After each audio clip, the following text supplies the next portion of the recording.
সংস্থা থেকে স্বাগতম। আশরাফ সেতু শপিং কমপ্লেক্সের দ্বিতীয় তলার 8182 নম্বর শপে আপনাদের স্বাগতম। চলে আসেন আমার সাথে।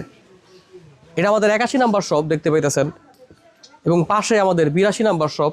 আমাদের কাছে বর্তমানে শীতের পর্যাপ্ত পরিমাণে স্টক অ্যাভেলেবেল আছে। যারা টঙ্গী, গাজীপুর, উত্তরার মধ্যে আপনারা আছেন, আমাদের সবগুলো চাইলে আপনারা ভিজিট করতে পারেন। আমাদের কাছ থেকে প্রচুর পরিমাণের হোলসেলের প্রোডাক্ট সারা বাংলাদেশে যায়।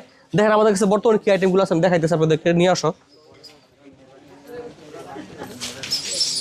আমাদের কাছে বর্তমানে কিডসের প্রচুর পরিমাণের প্রোডাক্ট অ্যাভেলেবেল আছে। প্রচুর পরিমাণের সিকোয়েন্স থেকে শুরু করে উলের মধ্যে অনেক ধরনের ভ্যারাইটি কালেকশনগুলো কিন্তু আমাদের কাছে অ্যাভেলেবেল আছে। দেখেন প্রোডাক্টগুলো কত সুন্দর, অরিজিনাল এক্সপোর্টের প্রোডাক্ট হওয়াতে এগুলোর গুণগত মানও অনেক ভালো। আমাদের কাছে স্টকটা একটু দেখায় দাও। প্রচুর পরিমাণে স্টক আলহামদুলিল্লাহ বর্তমানে অ্যাভেলেবেল আছে। আপনারা আমাদের সবগুলো ভিজিট করতে পারেন। আমাদের বর্তমানে একটা অফার চলতেছে, 3 পিস প্রোডাক্ট আমাদের কাছ থেকে পারচেস করলে 1 পিস সম্পূর্ণ ফ্রি পাচ্ছেন। সারা বাংলাদেশে আমাদের কাছ থেকে ডেলিভারি নিতে পারবেন। ধন্যবাদ, আসসালামু আলাইকুম।